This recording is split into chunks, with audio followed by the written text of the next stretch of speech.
Now is the time to double down on our support for Ukraine, double down on the exposing of people like Elon Musk, people like JD Vance and Donald Trump. Today, I want to highlight JD Vance's cousin, Nate Vance, who fought on the front lines of Ukraine, coming out and saying that his cousin is nothing but a useful idiot for Vladimir Putin, that his cousin has no clue what's going on the front lines of Ukraine. Let's check out this video of Nate Vance because he did a pretty solid interview with CNN, and there's a lot that we can learn from this. There's a lot that we can learn about JD Vance's mindset and about what's truly going on the front lines in Ukraine. Again, we need to keep the pressure on our politicians. We've seen Republican senators and Republican representatives tell Elon Musk to slow his roll because of the pressure from constituents. And the pressure from constituents comes from people like you, people like me, individuals holding the line. So just make sure you drop a like to boost this video, and let's watch this segment in its entirety.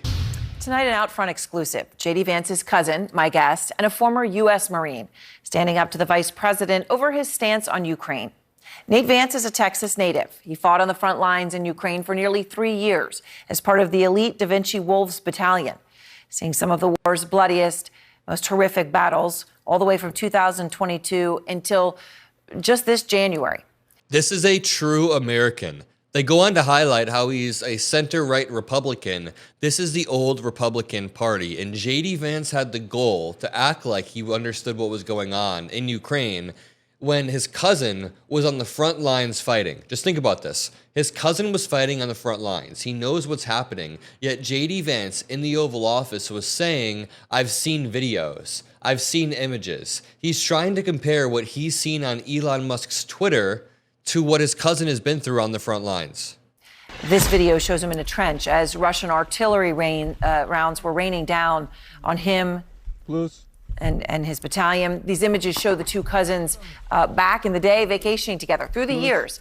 Nate and JD share grandparents. JD's mother and Nate's father are siblings. And Nate Vance is out front now.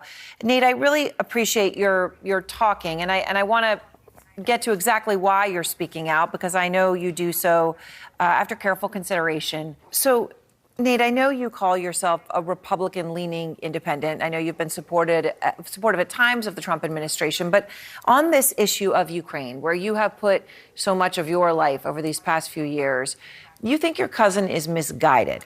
How come? I think my experience in Ukraine has given me a unique perspective that most Americans don't have. There are certainly cultural differences both between the Ukrainians and Americans and the Russians. And I think if you try to deal with Russia through an American lens, it will come back to bite you. They don't necessarily think like we think. And I'm talking about their political class. I've personally witnessed them shooting their own troops on enough occasions that it wasn't just an isolated incident. It's happened quite a bit. Let me again highlight the difference between Nate Vance, who keeps saying, I've personally seen it, I've been there on the front lines, versus JD Vance, who was sitting across from Zelensky and said, I've seen the videos. He had the goal to say, I've seen the videos online. That's the definition of seeing everything through an American lens, probably actually through a Russian lens. If he's scrolling through Elon Musk's X, you're seeing what Putin wants you to see. Enough to the point where you could consider it to be policy. If troops are retreating. So these people, as a policy, will eat their own. So they will not hesitate to eat an American president or American vice president. They don't care what we think. They're not our allies, and they never will be, not at least for a generation. I know that you've tried to reach out to your cousin since he took office, but haven't been successful. I mean, what were you planning to say to him? I mean, what do you want to say to him now in this moment? Well, look, I mean, there's more than one reason why you could make the argument for supporting Ukraine. There's the, kind of emotional argument, the human element argument part of it, which, fine, if that's the argument you want to make in order to support Ukraine, then I support that. There's also the element of how it will affect the United States long term, right? So if you're just more transactional in nature and you are concerned, what is the benefit for the United States? I don't think there's any scenario where like if this war pauses and sanctions are lifted. You know, Russia has spent the last 3 years kind of beefing up their military-industrial complex, and if you lift those sanctions, you're going to see a massive influx of funds into that military-industrial complex, and they're going to build a war machine out of it, right? That's what they're going to do. I really like that answer because he said, you know what? Even if we put aside any emotional appeal and we go just with the facts, straight up facts, do you really want Russia to have this war machine? I mean, they've been building up this wartime economy. They're going to continue building it up. Do you really want to enable them to continue their conquest into Ukraine and even further into Europe when they're clearly working towards that? They're building a war machine. Russia's not going to stop. Putin doesn't care about any sort of peace deal. That's why they need security guarantees. So he said, let's put aside the emotional argument. Let's go with the facts. And to build on what Nate Vance was saying, it's a great investment for the U.S. If you want to talk about transactional presidents like Donald Trump or JD Vance, who's clearly just transactional and wants power, the U.S.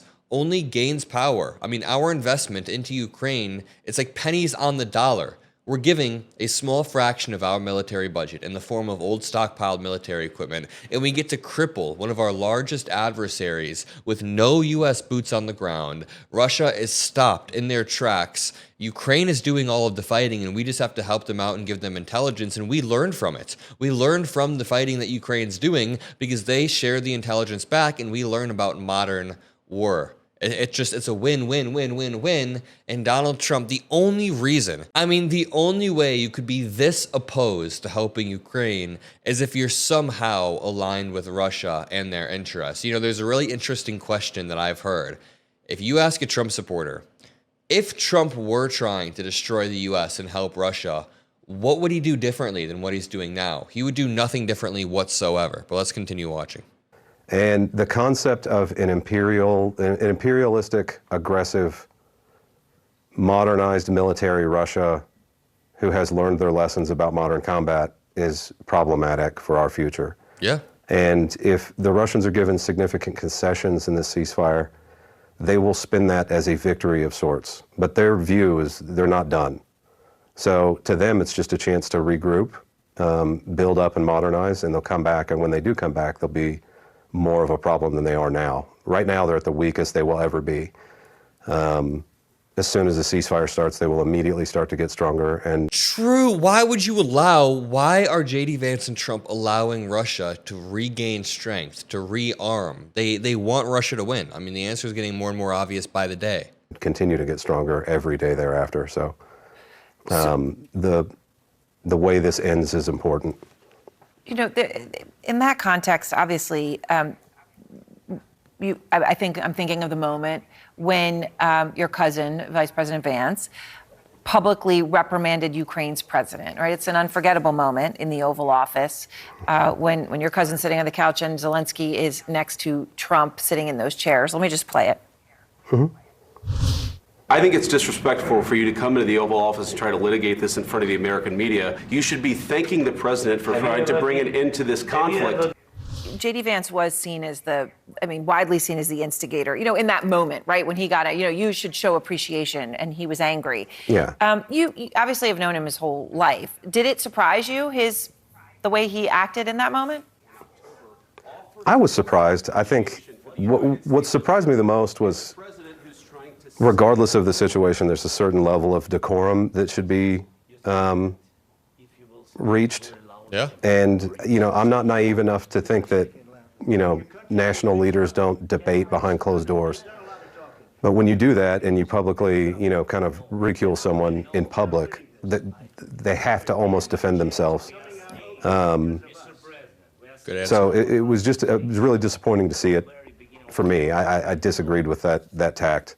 Now, there's a much more diplomatic way to say, wait, I think we're getting off on the wrong foot here. Maybe we can kind of, you know, readdress what our positions are and things like that. There's much better ways to handle that. I know, Nate, that you and Vice President Vance have not spoken about this issue, right, Mm-hmm. since you've come back. But I know you've reached out to him. I'm curious. You did share some photos of the two of you growing up at his grandmother's house. He's in the Superman shirt there on the tractor. Then JD spent time with your family in California. And You know, so these are all the times you spent together. I mean, what was he like then? And how do you feel now that, I guess, I don't know how to put it, he's not returning your call on this issue that you know so much about? Well, I can't, in all fairness to JD, say that he received that message and then ignored it. I can't do that because I don't know that he got it. But I did reach out. But regardless of whether or not I reached out or not, I mean, he definitely knew I was there and at no point tried to make contact, and there were ways to do that. The thing that I like earlier in the interview is when Nate Vance has the chance to give a message directly to JD Vance.